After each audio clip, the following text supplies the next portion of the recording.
అయ్యేటువంటి అవకాశం మనకు కనపడుతుంది. మనం మొన్ననే జరిగినటువంటి తెలంగాణకు సంబంధించిన ఎన్నికల్లో ఇటు బీజేపీ నుంచి కాంగ్రెస్ లోకి, బీఆర్ఎస్ నుంచి కాంగ్రెస్ లోంచి అనేక మంది పోయి లాస్ట్ మూమెంట్ లో గెలిచినటువంటి వాళ్ళని కూడా మనం చూసాం.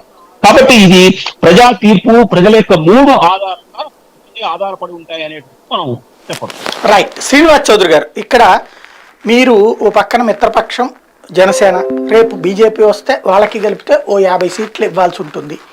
ఒకవేళ బీజేపీ రాకపోతే జనసేనకి కమ్యూనిస్టులకి కలిపితే గనక మీరు అక్కడైనా ఓ 40 సీట్లన్నా ఇవ్వాల్సి ఉంటుంది, లేదా వాళ్ళకి కూడా ఒక 50 ఇవ్వాల్సి ఉంటుందేమో.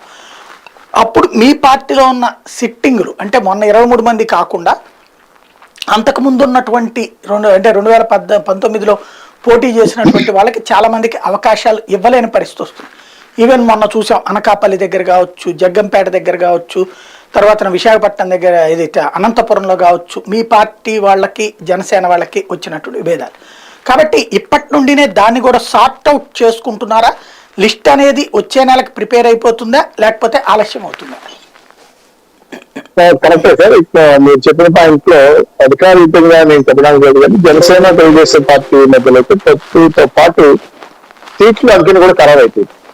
అంటే నేను చెప్పడానికి లేదు, మా అధికారులు ఎన్ని ఉంటాయి ఏం చెప్పలేను సార్. అది నాకు ఏదో సంఖ్య సాగా తెలుసు, నేను చెప్పలేను. అసలు అంకెల జోలికి నేను వెళ్ళొచ్చుకోలేదు సార్. ఎందుకంటే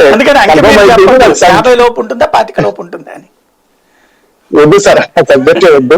ఎందుకంటే నాకు అంత ఇబ్బంది పెట్టదు, నాకు చెప్పే అంత స్థాయి కాదు. కాబట్టి మా ఇద్దరి మధ్య అయితే పొత్తు ప్లస్ సీట్లు కన్ఫర్మ్ అయిపోయింది. అయితే మీరు చెప్పిన సార్ సార్ గౌరవప్రదమైన జనసేన తెలుగుదేశం పార్టీ ఆమోదయోగ్యంతో కుదిరింది. గౌరవప్రదంగా ఆమోదంగా అంటే ఇద్దరు ఆమోదించుకొని డిసైడ్ అవుతుంది. సో ఆ విధంగానే ముందుకెళ్తాను.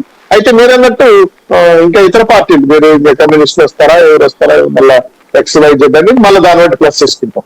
అయితే నేను నాకు ఒక పాయింట్ ఉంది, మీరు చెప్పినట్టు పార్టీ నాయకులు సీనియర్ నాయకులు ఉండొచ్చు, లేదంటే ఆల్రెడీ అనుభవం ఉన్న వాళ్ళని పక్కన పెట్టాలి, వేరే వాళ్ళు కొత్త వాళ్ళకి ఇద్దాం అంటే వీళ్ళకి ఆల్టర్నేటివ్ కూడా జనంలో చూపిస్తాను. రెండు మేము అధికారంలో ప్రతిపక్షంలో ఉన్నాం, మా మీద పెద్ద వ్యతిరేకత లేదు.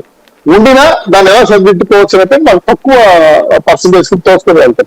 అయితే ఇక్కడ ఆర్య రామకృష్ణారెడ్డి గారు ఒక రకంగా ఆంజనేయ స్వామి లాగా ఆయనకి విశ్వాసాలు చూపించిన వ్యక్తి. మరి 14లో చిరంజీవి గారిని తక్కువ ఓట్లతో ఆయన గెలిచిన తర్వాత 19లో ఈయన గెలిచాడు, 14 ఓడిపోయి. సో పద్మశాలి సామాజిక వర్గం ఉన్న వ్యక్తి. రెండు, ఏదైతే